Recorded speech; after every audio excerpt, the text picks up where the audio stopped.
Hello everyone. सो आज मैं आप लोगों को समझाने वाली हूँ माउथ कैंसर के बारे में, like cancer of oral cavity, उसके बारे में समझाने वाली हूँ। तो जैसे लोग बोलते हैं कि बहुत सारे लोग होते हैं कि उसका माउथ कैंसर हुआ है, लेकिन किस लिए होता है ये और क्या होता है माउथ कैंसर, उसके बारे में जानना बहुत ज़रूरी है, क्योंकि आजकल हर किसी को हो रहा है। लाइक कैंसर से बहुत लोग परेशान हैं, तो इसके बारे में मेन कॉज, इसका रिस्क फैक्टर जानना ज़रूरी है।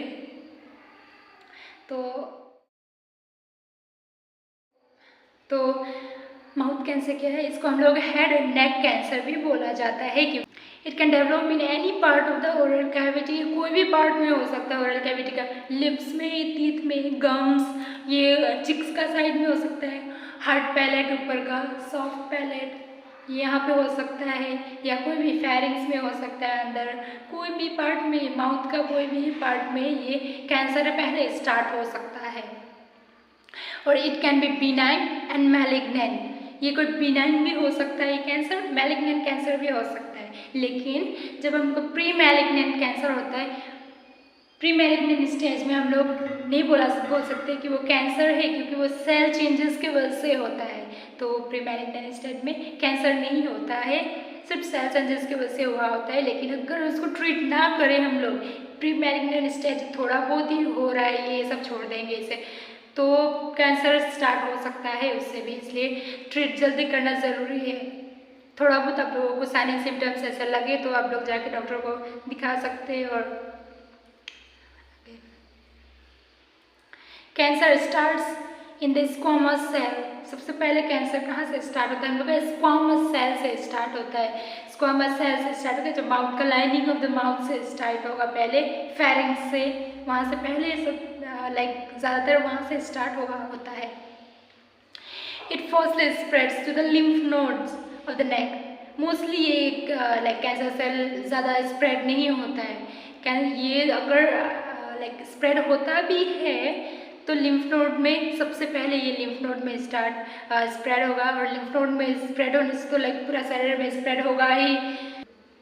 सबसे पहले लिम्फ नोड में स्प्रेड होता है, उसके बाद में ये सारा शरीर में स्प्रेड हो जाता है, दूसरा शरीर पार्ट में भी स्प्रेड हो सकता है। इसलिए इसको जल्दी ट्रीट करना ज़रूरी है, क्योंकि अगर लिम्फ नोड में ये स्प्रेड हो गया तो दूसरा शरीर का दूसरा पार्ट तरफ में भी स्प्रेड हो जाएगा जल्दी।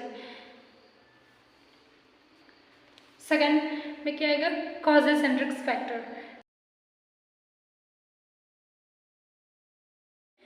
ज़्यादातर आजकल लोग क्या करते हैं, तंबाकू च्यू करते हैं, अल्कोहल लेते हैं, तंबाकू, सिगरेट, ये सब चीज़ लेते हैं। तो कोई भी तंबाकू रिलेटेड प्रोडक्ट, कोई भी चीज़ नहीं लेना चाहिए। तो उसकी वजह से ज़्यादा हाई रिस्क हो रहा है। आजकल लोगों को जितना वार्निंग के साथ में वो सेल करने से भी लोगों को प्रॉब्लम नहीं है, फिर भी खा लेते हैं। तो इसकी वजह से आजकल हाईली मतलब कैंसर ज़्यादा हो रहा है आदमी को, स्पेशली माउथ कैंसर। और तंबाकू इसका साथ में अगर अल्कोहल भी ले तो बहुत ज़्यादा हाई रिस्क है कैंसर होने का, oral cavity cancer. Alcohol use करने से, अल्कोहल ज़्यादा नहीं लेना चाहिए। जो अल्कोहल ज़्यादा लेता है उसका हाई रिस्क होता है कि ओरल कैंसर होने का। 75 to 80% ऑफ अल्कोहल यूज़र को ओरल कैंसर हुआ है। मोस्टली जो ड्रिंकर्स है अल्कोहल, उसको कैंसर हुआ है, क्योंकि ज़्यादातर लोग तंबाकू और अल्कोहल एक साथ लेते हैं। लाइक तंबाकू भी यूज़ करते हैं, मतलब खाते हैं, और अल्कोहल भी ड्रिंक करते हैं, तो उसके वजह से भी हाई चांस होता है। तो ना ले अल्कोहल। क्रॉनिक इरिटेशन की वजह से भी हो रहा है, क्योंकि क्रॉनिक इरिटेशन की वजह से due to poor fitting of dentures, ये जिसका दांत निकल गया होगा तो यहाँ पे से दांत लगाया होता है तो वो अच्छे से फिट नहीं किया होगा, उसके वजह से भी इरिटेशन सब होगा। तो इसीलिए जब डेंटल के पास जाओ तो अच्छे से फिट कराना है, और दांत सब अच्छे से क्लीन करना ज़रूरी है, ताकि ओरल कैंसर ना हो। छोटा मोटा कुछ चीज़ निकल जाता है दांत में तो उसको नॉर्मली नहीं लेना चाहिए, उसको जल्दी ट्रीट करा लेना चाहिए ताकि ज़्यादा ना हो। सन एक्सपोजर ज़्यादा सन में लाइक काम नहीं करना चाहिए। ज़्यादा सन में जो लाइक दिन का धूप अच्छा ठीक नहीं है, तो ज़्यादातर दिन में जो धूप में काम करेंगे तो उससे भी कैंसर हो सकता है। साथ में अल्ट्रा वायलेट रेज जो ठीक नहीं है इंसान का शरीर के लिए ज़्यादा लेना, तो अल्ट्रा वायलेट रेज उस सब चीज़ की वजह से और कैंसर होने का ज़्यादा चांस है, लाइक लिप कैंसर होने का चांस है वो सब चीज़ से। तो ऐसा होता है कि जो बाहर पे लोग काम करते हैं मोस्टली वो लोगों को लिप कैंसर सब हो जाता है। तो ये सन एक्सपोजर के वजह से, ज़्यादा सन में एक्सपोज नहीं होना चाहिए। Personal history of head and neck cancer, जिसका पर्सनल हिस्ट्री है, पहले भी किसी को हुआ होगा अगर हेड एंड नेक कैंसर, तो उसका हाई चांस है कि दोबारा फिर से उसका ओरल कैंसर होगा या फिर कोई भी जगह में कैंसर होगा। तो अगर उसका पहले भी कैंसर हुआ होगा छोटा मोटा तो ठीक हो चुका होगा, तो उसको थोड़ा लाइक बच के रहना चाहिए, ज़्यादा लाइक केयरलेस नहीं होना चाहिए उसको। और ह्यूमन पपिलोमा वायरस इन्फेक्शन, HPV, जिसको HPV है उसका भी बहुत ज़्यादा हाई रिस्क है ओरल कैंसर होने का, तो उसको भी प्रिकॉशंस रहना चाहिए। एज इन सेक्स, जितना एज होते जाएगा आदमी का, उतना ज़्यादा लाइक हाई रिस्क है कैंसर होते जाने का। जितना एज होता उतना ज़्यादा हाई रिस्क है। और मोस्टली सेक्स में क्या होगा, मोस्टली मेल को होता है ओरल कैंसर। ऐसा क्यों माना जाता है, क्योंकि शायद मेल लोग ज़्यादा अल्कोहल लेते हैं, तंबाकू लेते हैं, और वो लोग ज़्यादा सन में एक्सपोज होते हैं, बाहर पे काम करना होता है वो लोग को, तो बाहर पे सन में एक्सपोज होते हैं। तो वो सब चीज़ की वजह से भी हो सकता है कि मेल को ज़्यादा होता है कैंसर, ओरल कैंसर। लेकिन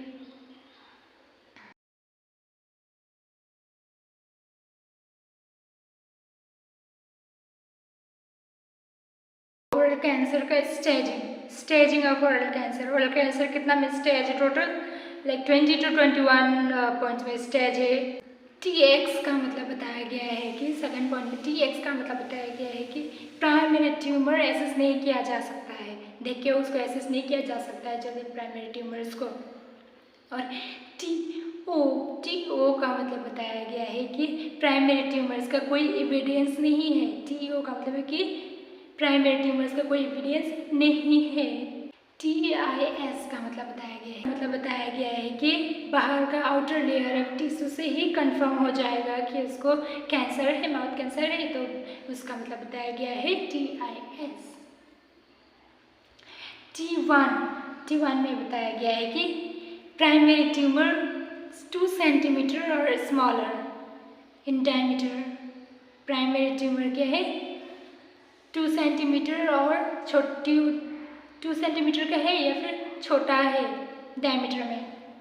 मतलब रेफर्स किया गया है कि प्राइमरी ट्यूमर क्या है, 2 सेंटीमीटर का है या फिर थोड़ा छोटा है उससे डायमीटर में। तो T1 का मतलब हो गया। T2 का मतलब बताया गया है कि ट्यूमर 2 सेंटीमीटर से बड़ा हो गया है लेकिन 4 सेंटीमीटर से छोटा है, अभी ज़्यादा बड़ा नहीं हुआ है, सिर्फ 2 सेंटीमीटर से बड़ा हो गया लेकिन 4 सेंटीमीटर से भी छोटा है, छोटा सा है ट्यूमर, तो उसका मतलब बताया गया है T2। T3 का मतलब है कि प्राइमरी ट्यूमर 4 सेंटीमीटर से भी बड़ा हो गया है, बहुत ज़्यादा बड़ा हो गया है प्राइमरी ट्यूमर, तो उसका मतलब है T3 रेफर्स किया गया। तो T4 का मतलब बताया कि T4 मतलब नियर बाई स्ट्रक्चर्स में भी आ गया है, जो कैंसर स्प्रेड होके नियर बाई स्ट्रक्चर्स तक में आ गया है, लाइक फेशियल बोन में आ गया है, ज़्यादा अंदर पूरा फेशियल बोन तक आ गया है, ये फेशियल स्किन तक आ गया है, साइनसेस तक आ गया है, यहाँ तक आ गया है, इधर लाइक बहुत ज़्यादा हो गया है ट्यूमर, तो उसका मतलब T4 बताया गया है। N का मतलब बताया गया है कि लिम्फ नोड्स तरफ में भी आ गया है, इन्वॉल्व हो गया है, लिम्फ नोड भी इन्वॉल्व हो गया है उसमें, लाइक कैंसर जो स्प्रेड होकर लिम्फ नोड तरफ में भी आ गया है, तो उसका मतलब N बताया है। तो टोटल T वाला पार्ट खत्म हो गया है, यहाँ पे T वाला पोर्शन खत्म हो गया है, अभी N वाला स्टार्ट हो गया है, जैसे कि TNM, तो TNM स्टेजिंग सिस्टम है ये, तो उसमें से T खत्म हो गया। N वाला पार्ट में NX का मतलब बताया गया है कि NX का मतलब बताया गया है कि लिम्फ नोड एसेस नहीं किया जा सक रहा है, लिम्फ नोड को एसेस नहीं किया जा सक रहा है, यहाँ पे कैंसर है नहीं है, उसको एसेस नहीं किया जा सक रहा है, तो उसको NX बताया गया है। NO का मतलब बताया गया है जा रहा है कि कैंसर लिम्फ नोड तरफ में स्प्रेड नहीं हुआ है। पता चल रहा है कि वो असिस्ट करते पता चल रहा है कि कैंसर मतलब स्प्रेड नहीं हुआ है लिम्फ नोड तरफ में, तो उसका मतलब बताया गया है NO। N1 का मतलब बताया जा रहा है कि कैंसर लिम्फ नोड तरफ में स्प्रेड हो गया है। तो N1 में बताया जा रहा है कि इसका मतलब कि कैंसर स्प्रेड हो चुका है एक लिम्फ नोड में कैंसर स्प्रेड हो चुका है, लेकिन 3 सेंटीमीटर से छोटा है वो डायमीटर में, और लेकिन वो साइड में वही साइड का हेड में वो ट्यूमर्स हो रहा है जो साइड में प्राइमरी ट्यूमर हुआ है। जो साइड में प्राइमरी ट्यूमर हुआ है वही साइड का हेड में भी वो लाइक दूसरा ट्यूमर 3 सेंटीमीटर डायमीटर से स्टार्ट हो रहा है, लिम्फ नोड में स्प्रेड हो गया। N2A का मतलब बताया जा रहा है कि कैंसर स्प्रेड हुआ है, वो एक लिम्फ नोड में कैंसर स्प्रेड हो चुका है जो 3 सेंटीमीटर से बड़ा है, 3 सेंटीमीटर से बड़ा है लेकिन 6 सेंटीमीटर से छोटा है। 3 सेंटीमीटर से बड़ा है लेकिन 6 सेंटीमीटर से छोटा है वो, और वही साइड का हेड में, जो साइड में प्राइमरी ट्यूमर हुआ है वही साइड का हेड में स्टार्ट हो रहा है। N2B का मतलब है कि कैंसर स्प्रेड हुआ है, वो एक लिम्फ नोड से ज़्यादा लिम्फ नोड में कैंसर स्प्रेड हो चुका है और सेम साइड का हेड में, बट कोई भी दो बहुत सारा लिम्फ नोड में लाइक स्प्रेड हो चुका है कैंसर, लेकिन कोई भी 6 सेंटीमीटर से ज़्यादा बड़ा नहीं है लाइक कैंसर सेल। और N2B का मतलब बताया जा रहा है कि कैंसर स्प्रेड हो चुका है बहुत ज़्यादा लाइक लिम्फ नोड्स में कैंसर स्प्रेड हो चुका है। तो N2C का मतलब बताया जा रहा है कि कैंसर स्प्रेड हो चुका है लिम्फ नोड, एक लिम्फ नोड से ज़्यादा लिम्फ नोड में कैंसर स्प्रेड हो चुका है, और वो भी दोनों ही साइड में हो चुका है, वो इधर एक साइड में भी और एक साइड में भी, दोनों ही साइड में कैंसर स्प्रेड हो चुका है, लेकिन वो 6 सेंटीमीटर से ज़्यादा बड़ा नहीं है वो कैंसर। N3 का मतलब बताया जा रहा है कि ट्यूमर स्प्रेड हो चुका है, एक लिम्फ नोड से ज़्यादा लिम्फ नोड में कैंसर स्प्रेड हो चुका है, लेकिन वो 6 सेंटीमीटर से ज़्यादा बड़ा है, बहुत ज़्यादा बड़ा हो चुका है और स्प्रेड हो चुका है N3 का मतलब। और यहाँ पे TNM स्टेजिंग में से N खत्म हो चुका है। N मतलब N में सिर्फ NX, N0, N1, N2A, N2B, N2C, N3 इतना ही है इनमें से। M को रेफर्स किया जा रहा है कि वेदर कैंसर सेल स्प्रेड हुआ है कि नहीं, लाइक लंग्स में, लीवर में, बोन्स में, यहाँ तरफ में शरीर में, क्योंकि लिम्फ नोड में स्प्रेड होने के बाद तो पूरा शरीर में स्प्रेड हो ही जाता है, तो इसलिए हम लंग्स, लीवर तरफ में स्प्रेड हो जाएगा कैंसर। तो M रेफर्स कर रहा है कि वेदर वो जगह में स्प्रेड हुआ है या नहीं। और MX का मतलब रेफर्स किया जा रहा है कि cancer spread to distant site cannot be assist. Cancer जो अलग साइड में स्प्रेड हुआ है उसको असिस्ट नहीं किया जा सक रहा है, पता नहीं चल रहा है, उसको असिस्ट नहीं कर सक रहा है। M0 का मतलब बताया जा रहा है कैंसर सेल अभी तक अलग डिस्टेंट पार्ट में स्प्रेड नहीं हुआ है, मतलब अलग दूर का इधर तरफ पार्ट में, दूसरा शरीर तरफ में स्प्रेड नहीं हुआ है लिम्फ नोड की वजह से। M1 में बताया जा रहा है कि कैंसर स्प्रेड हो चुका है outside of head and neck. तो इतना ही है TNM स्टेजिंग में से, TNM इतना ही है।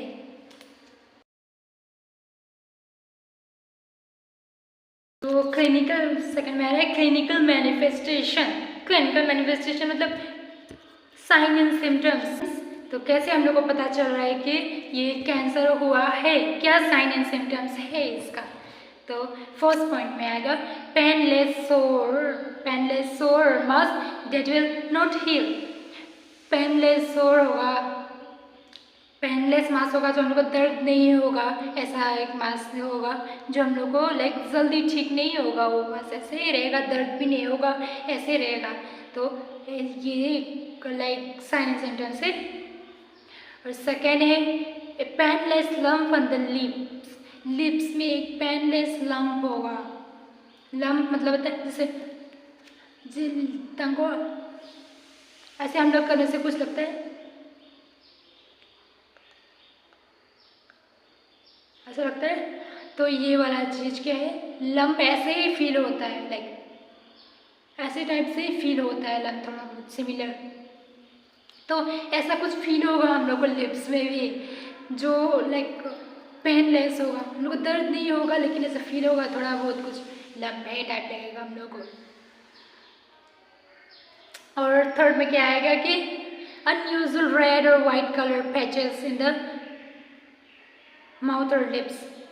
तो अनयूजुअल रेड पैचेस जो अनयूजुअल जो रेड पैचेस और वाइट पैचेस निकलेगा माउथ लिप्स तरफ भी निकलते रहेगा, हम लोग को लगेगा कि नॉर्मली कुछ बीमारी निकला हुआ है, ऐसे छोड़ देगा ठीक हो जाएगा। तो उसको नॉर्मली नहीं लेना चाहिए। जो वाइट पैचेस निकलता है, वाइट रेड पैचेस जो निकलता है फेस तरफ में, माउथ लिप्स में निकल जाते हैं, तो उसको हम लोग नॉर्मलाइज नहीं करना चाहिए, जल्दी ट्रीटमेंट के लिए लाइक चला जाना चाहिए। ब्लीडिंग इन माउथ, मुंह से ब्लीडिंग होगा, मतलब मुंह के अंदर में ब्लीडिंग होगा।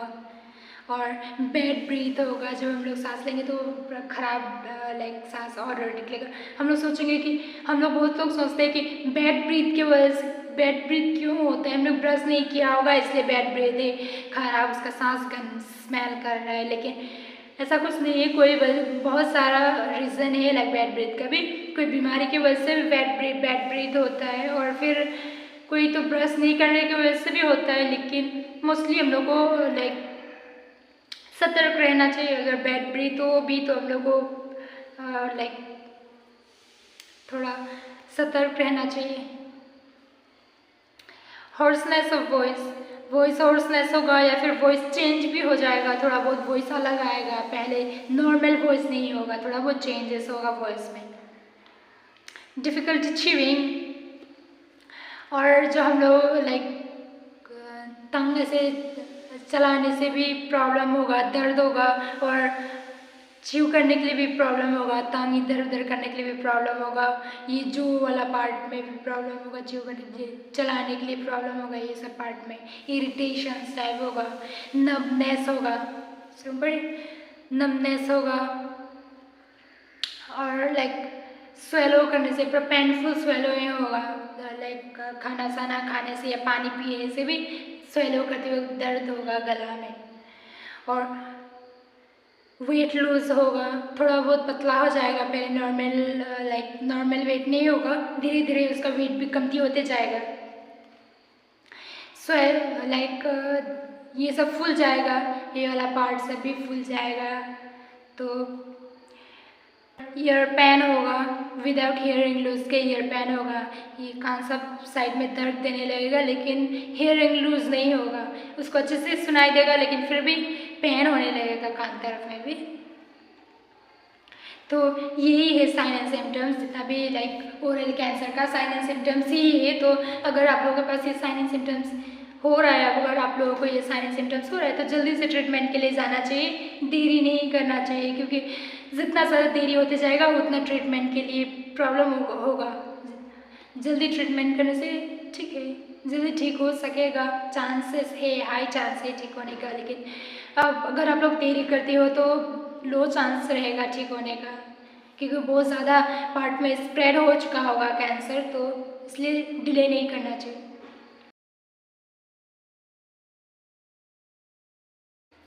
तो आप लोग सोच रहे होंगे कि लाइक ओरल कैंसर का ट्रीटमेंट क्या है, कैसे ठीक होगा। तो फर्स्ट ट्रीटमेंट है सर्जरी। अगर आप लोगों को ओरल कैंसर है तो डॉक्टर आप लोग को लाइक बताएंगे, मेडिसिन सब देंगे और उसका ठीक होने का क्या उपाय है। फर्स्ट तो एक सर्जरी करके ठीक हो सकता है, क्योंकि वो कैंसर सेल को रिमूव कर देंगे डॉक्टर सर्जरी के दौरान।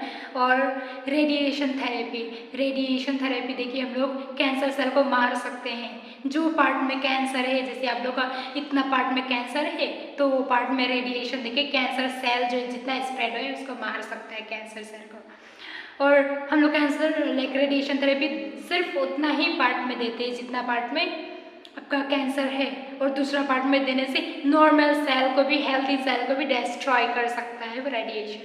तो इसीलिए जितना पार्ट में है उतना ही पार्ट में रेडिएशन थेरेपी देना चाहिए, देके वो कैंसर सेल को मार सकते हैं।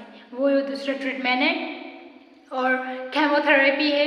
केमोथेरेपी में होता है कि अब केमोथेरेपी में मेडिसिन देता है, ड्रग्स देता है जो कैंसर सेल को मारने के लिए, इम्यून सिस्टम को स्ट्रॉन्ग करने के लिए कैंसर वो केमोथेरेपी ड्रग्स सब देते हैं।